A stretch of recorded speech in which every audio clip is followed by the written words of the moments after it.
தாவேகாவோட தலைவர் விஜய் அவர்களுடைய மனைவி, என்னுடைய கணவர் விஜய் திருமணம் தாண்டி உறவுல ஒரு நடிகையோட இருக்கிறாரு, அடிக்கடி வெளிநாடுகளுக்கு போறாரு, அது எனக்கு பெருத்த அவமானமா இருக்குது, அதனால நான் அவர்கிட்ட விவாகரத்து பெற போறேன் அப்படின்னு சொல்லி கோர்ட்டை இன்னைக்கு நாடியிருக்காங்க.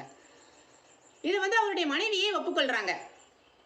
ஒரு சில நாட்களுக்கு முன்னாடி எங்களுடைய மாநில தலைவர் மரியாதைக்குரிய திரு நயினா நாகேந்திரன் அவர்கள் ஒரு பேட்டி எடுக்கும் பொழுது விஜயை பத்தி கேட்கும் பொழுது அவர் சொன்னாரு, முதல்ல வீட்டை விட்டும் திரிசாவை விட்டு வெளியில வரட்டும், அப்புறமா பேசிக்கலாம் அப்படின்னு. அவர் ஒரு தப்பா கூட அவர் சொல்லல. அவர் எந்த இதையும் வச்சு எட்டுக்கட்டியுமே சொல்லல. இது ஏற்கனவே ஊரறிஞ்ச ஒரு விஷயம் தான். அந்த விஷயத்தை தான் அவர் சமூக ஊடகங்களையும் எல்லா ஊடகங்களையும் அவர் பார்த்த விஷயத்தை தான் அவர் கேஷுவலா சொல்லிட்டு போனாரு. ஆனா இதை எட்டுக்கட்டி ஒரு நடிகை என்ன சொன்னாங்க, இப்படி நடிகையை பத்தி தவறா பேசுறாங்க, அதனால இந்த பாஜகவோட மாநில தலைவர் மன்னிப்பு கேட்கணும், இல்லைன்னா நாங்க கோர்ட்டுக்கு போவோம் அப்படின்னு சொல்லி அவரை குறி வச்சு அன்னைக்கு இது பண்ணினாங்க. அதோட மட்டுமல்லாம அதை தாண்டி இந்த கனிமொழி என்ன செஞ்சாங்க, பிஜேபி, பாஜக, ஆர்எஸ்எஸ், சங் பரிவார் அமைப்புகள்லாம் பெண்களை இழிவா பேசுவாங்க அப்படிங்கிற மாதிரியும் தயன்னு குதிச்சுக்கிட்டு ஒரு பெரிய அகராதியை எழுதின மாதிரியே வந்தாங்க.